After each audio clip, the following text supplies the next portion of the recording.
अब एकाग्रता के लिए पावर चाहिए, अभ्यास का और ब्रह्मचर्य का भी। देखो, मन, प्राण और वीर, ये तीनों का एक तारतम्य है। एक कंट्रोल में हो जाए तो ये दोनों कंट्रोल में हो जाए। जैसे भजन में डूबने का जब समय होता है ना एकदम, तो प्राणवायु चल रही कि नहीं चल रही इसका भी पता नहीं, इतने सूक्ष्म हो जाते हैं प्राण। मन एकदम शांत, एकाग्र, फिर कोई भोग वासना नहीं।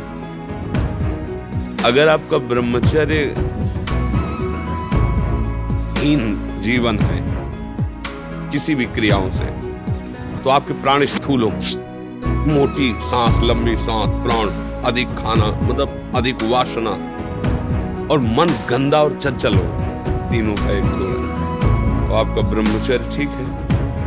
स्वाभाविक बिना प्रयास के आपका मन एक शीतल, एक गंभीर, एक शांत, जहां लगाना चाहो एकदम तुरंत लग जाएगा, विक्षेप नहीं। अभ्यास और ब्रह्मचर्य, प्राणों का संयमन, मन का एकाग्र होना, ब्रह्मचर्य ठीक रहना, तीनों का तारतम्य है।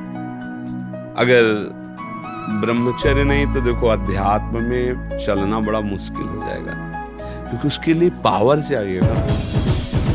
हम देखो, अभी आपको 10 दिन थोड़ा थोड़ा भोजन इतना केवल दिया जाए तो आपकी स्मृति गड़बड़ाने लगेगी, आपका क्रिया करने का उत्साह कोई भी है वो सब डाउन होने लगे, मतलब हर तरह आपको न्यूनता दिखाई देगी अंदर। मतलब ये सब सच्चिदानंद नहीं है, ये अन्न पानी से चलने वाले, मतलब इसको पावर से चलाया जाता है। अभी आप 1 साल ब्रह्मचर्य रहिए, आप फिर देखिए आपके विचार कैसे होते, आपके शरीर में कैसी ऊर्जा होती है, आपका प्रतिज्ञा, आपके वचन, आपकी चेष्टा, आपकी क्रियाएं कितनी मतलब पवित्र और साफ, स्वच्छ, एकाग्र। ब्रह्मचर्य को एक मनोरंजन समझ लिया, अब कहे मन एकाग्र तो कैसे हो सकता है?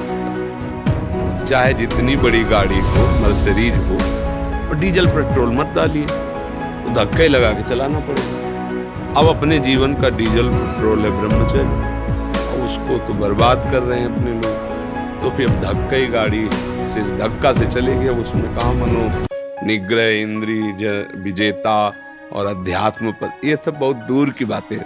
किसी को अध्यात्म में चलाने के लिए गुरुजनों ने, उपनिषदों में जो गुरुजन है वो महापुरुष जन पर 12 वर्ष ब्रह्मचर्य, आश्रम की पवित्र नियमावली के अंतर्गत फिर उनको ब्रह्म का उपदेश किया।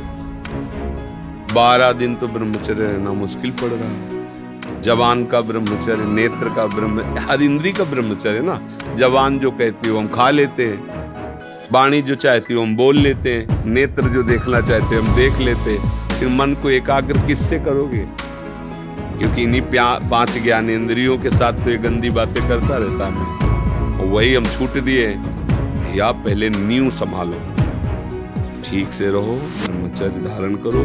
देखो गृहस्थी में जैसे लोग ये हवाला दे देते ना, भाई हम तो गृहस्थ, तो तुम्हारे लिए लाइसेंस थोड़ी मिल गया जीवन नष्ट करने का। नए नए बच्चे हो, समझो, तुम्हारा ब्याह हुआ है तो इसका मतलब जीवन नष्ट करने का लाइसेंस थोड़ी मिल गया है। दोनों एक सहमति बनाओ, लंबे समय तक ब्रह्मचर्य रहो, और फिर गृहस्थ धर्म में उतरो, तो देखो वो ब्रह्मचर्य निष्फल नहीं जाएगा, तेजस्वी, धर्मात्मा, बलवान पुत्र पैदा होगा। अब जब आप लोग ब्रह्मचर्य का संग्रह ना करोगे कि हम तो गृहस्थ हैं, तो आप देखना जितनी बार आपका ब्रह्मचर्य क्षय होता जाएगा, ये बात लिख लो, उतने विचार आपके क्षीण होते चले जाएंगे। शारीरिक शक्ति और विचार शक्ति दोनों आपकी कमजोर होती चली जाएगी। आप खुद अनुभव करना, तो ब्रह्मचर्य रह जाता है, शरीर भले रोग से ग्रसित हो, तो विचार शक्ति इतनी बलवान होती है कि शरीर शक्ति के हीन होने पर भी वो प्रसन्न है। खास बात होती है विचार शक्ति, और वो तभी संचय होती है जब ब्रह्मचर्य होता है। ब्रह्मचर्य बहुत बड़ा वरदान है, ये लोग समझ रहे हैं। सबसे प्रार्थना करते खिलवाड़ मत करो, सुख के नाम पे तुम्हें बर्बाद किया जा रहा है। ये मन तुम्हारा तुम्हें सुख का प्रलोभन देके तुमको नष्ट करके अपने अधीन कर रहा है। मनमानी आचरण बंद करो।